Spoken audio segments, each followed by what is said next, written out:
This is Supernatural Encounters with Angels, Part 5. Now this one is not so much an angel. It's going to be an encounter with Jesus. When I did meet Jesus as a vision, when I met Jesus in the flesh and talked on earth with him. Now many mockers, Baptists and all sorts of people will say Jesus can't arrive on earth in the flesh and interact with a person, and that's hearsay, heresy or whatever. I don't mind. For those with faith that know that could happen,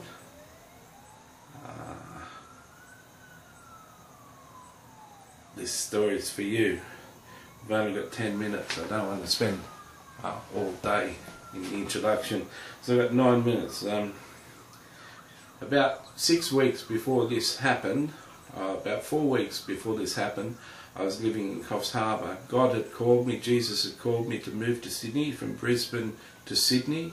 So this was about 15 years ago. And he called me to move to Sydney. I didn't want to move back to Sydney. It was a hellhole. It was a satanic kingdom it's the darkest city in Australia. I was in Brisbane, like a big country city, like a country town. I'd moved down to Coffs Harbour for a year, got some training in TAFE. I was a month away from going to Sydney to try and get a job. I was out on the beach talking to Jesus for a couple of hours one night. I said, Jesus, where are you? And so I'm just beyond the breakers. I took a step towards the beach where even sharks swim beyond the breakers at night. I knew it was very dangerous, but I went to go towards it, and the water went back about 100 feet. As soon as I made a step, all the water receded. I said, what's going on? And he said, you're going to meet me soon, but not tonight. And I said, you said you're coming back soon in the book of Revelation. It's been 2,000 years. I'm not waiting 2,000 years. I want to meet you tonight. He said, how long soon? He said, very soon you're going to meet me. And I said, well, I want to meet you. It better be very soon. I want to meet you tonight. He said, Matthew, you're going to meet me very soon. Anyway, 4 to 6 weeks, I was in Sydney. I was in McDonald's in George Street in Sydney, opposite the picture theatres there, and a guy walked past outside that I knew had a strong presence. At the time I thought he had a schizophrenia problem. I just sensed a strong presence around him. Now the mockers will mock me for all sorts of things. That's fine. He came into the restaurant. I was still not a guy that gave my cash away easily. I was still a judgmental Christian. And he came up and he said, have you got any money you can spare? And I said, I can buy you a meal. And he said, sure, I'd like a meal. I said, what sort of meal do you want? A Big Mac meal deal or a quarter pounder meal deal? And he said, what's the difference? I said to myself, what's a homeless man? I might have to go more than one video. This might have to be 20 minutes, part 5 and 6. So what's a homeless man in Sydney not know what the difference between a hungry Big Mac meal and a quarter pounder meal? Anyway, I said, I'll get you a quarter pounder meal, I'll have one myself.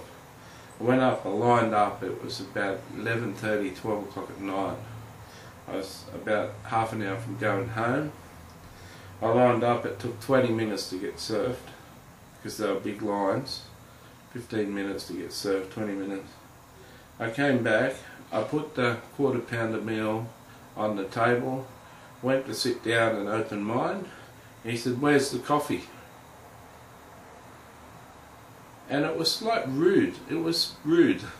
The way he said, I just bought him a meal. This homeless guy, he really is homeless, you know. There was no mistaking him. There's no way that this guy lived in a house, right? And no shoes on, dirty feet. And he says, where's the coffee? And I'm thinking, doesn't know what a quarter pounder meal is, a Big Mac meal. He doesn't know a quarter pounder meal doesn't come with a coffee. I said, how do you take your coffee? He said, 2SM. Now, I don't know if you know, in America, that means 2 sugars and milk. I think you have cream in America. Anyway, I said, oh, 2SM, that's how I have my coffee. Oh, that's cool. So I went up to get the coffee, another 20 minutes. Mate, you're buying a homeless man a meal, you go up 20 minutes, you come back, he wants a coffee. Up there another 20 minutes. Patience. What's this homeless man? Okay. So I come back with the coffee, it's a big cool. I said, can we move up into the restaurant, have this coffee? And he said, yeah. And I'm eating the meal. People are all looking at me as they walk past. The look on their face is, what's he doing with that homeless guy? What I thought was schizophrenia and energy, everyone was picking this energy up on this guy, and the looks of him, and they're looking at me and looking at him and saying, what are you doing with him, man? Yeah, very judgmental sort of look. So I was copying that flack, like, anyway, so here I am. And of course I don't know I'm sitting in the presence of Jesus at the time. It's just a homeless man. Anyway,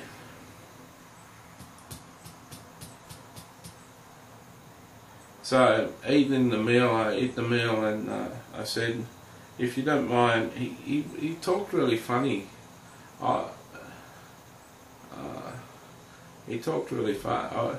Before we moved up to the tables, we'd had a couple of bites, and before I realised it was a bit cold down there, and he spat on the ground. He coughed up, it's like he had the flu or something.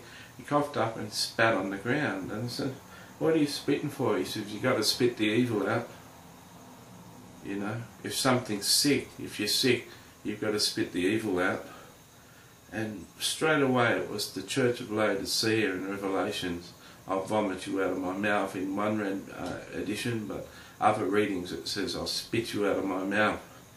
And when he said you've got to spit the evil out, I'm sure he's saying the Church of Laodicea, and Jesus said that. He said you've got to spit the evil out. Anyway, so later on we're up there at the table, and I said, excuse me, I've got to go to the toilet. And now it's like 12:30 at night, and I want to go home. And on the way down to the toilet, I'm walking down to the toilet, and I said, Jesus, how long before I can go home? A song on the radio played, and the chorus of the song said, it ain't over till it's over, it ain't over till it's over. And that was my answer. I'm used to hearing Jesus in all sorts of ways, on a sign, on a bus, on a radio, on a contemporary song, on a Christian song, a voice in my head, a phone call from someone just sort of tell you something, a story someone's telling. There's all sorts of ways. A sunset, there's all sorts of ways God can talk to you, and this time it was a song and chorus on a song on the radio. I'd never heard the song before in my life. Touch wood, it's been 16 years, I've only heard the song twice since. Anyway, so I go down to the toilet, and the answer has said, it can go all night, mate. You're going to be with this guy, you're going to talk to this guy, you're going to love on this guy until it's time to leave. Now, that's what Jesus said in the song. I didn't ask him, but so I went to the toilet, freshened up, wiped all water all over my face, tried to wake myself up, and then I headed back upstairs. And we'll look at the rest of this story in number 6.